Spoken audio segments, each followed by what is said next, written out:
Informing your boss about your pregnancy may be nerve-wracking. Even though there are rules protecting pregnant women from workplace discrimination, you may be concerned about how announcing a pregnancy would alter the relationship between you and your employer. Preparing for what lies ahead by researching your state's pregnancy protection laws, your company's policy, and the family and medical leave regulations in your state ahead of time may help you feel more prepared. Here are some ideas for how to break the news of your pregnancy to your coworkers. Wait until your second trimester, unless you can't. Because of the danger of miscarriage during the first trimester, most women wait to disclose their pregnancy at work until they are through the first trimester.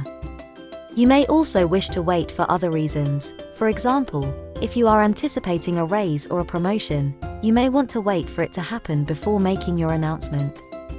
It's unlawful for your employer to consider your pregnancy when considering increases and promotions, but it doesn't mean it doesn't happen, even unintentionally, and it's reasonable to decide you don't want to worry whether it influenced your boss's thinking.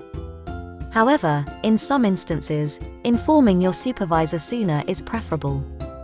If you're suffering from severe morning sickness, for example, it could be simpler to tell her what's going on quietly, while asking her to keep it to herself for the time being. Tell your boss first. It may be tempting to inform your coworkers of your pregnancy before informing your boss. After all, your coworkers may be buddies with whom you spend time during breaks, and even outside of work. However, there may be risks in informing people at work about your pregnancy before informing your supervisor. Be professional. The main danger of informing employees before your employer is that your supervisor will hear about your pregnancy from someone else. This might create an awkward scenario in which your supervisor is reluctant to question you about it. Be prepared. Choose a moment when your supervisor is not rushed or distracted by other obligations. Setting aside time for the discussion is a smart idea. If there isn't a quiet, private area where you work, ask to use another office or see if you can have the talk over a cup of coffee or a brief lunch with your employer. Don't wait to make the news official for everyone else. Once you've informed your employer and HR, don't wait more than a few days to inform everyone else. There's no need to arrange a special meeting merely to announce the news, simply add it to the agenda of the next all-team meeting.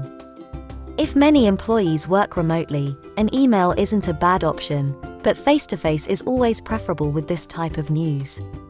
Remember, this isn't your gender reveal party, no confetti, or champagne pops, so keep it professional and simply disclose the required information.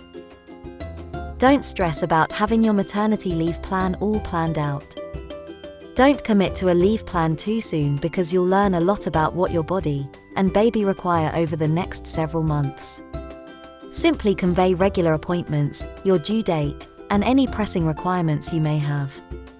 That being said, towards the end of your second trimester, you should have a strategy in place and communicating it. Babies aren't always the greatest reading calendars, with 11.4% of pregnancies ending in premature birth.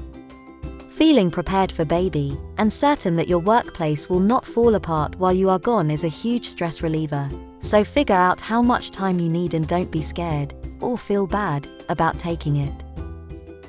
If you are discriminated against, pregnancy discrimination in the workplace is prohibited. You may be subjected to discrimination if you are treated unjustly in comparison to others, or if policies or practices affect you unfairly. There are steps you may take if you believe you are being discriminated against because you are pregnant. Steps to take if you experience workplace discrimination. Keep track of incidents of prejudice. Report them to your Human Resources Department in writing. File a complaint with the Equal Employment Opportunity Commission in the United States.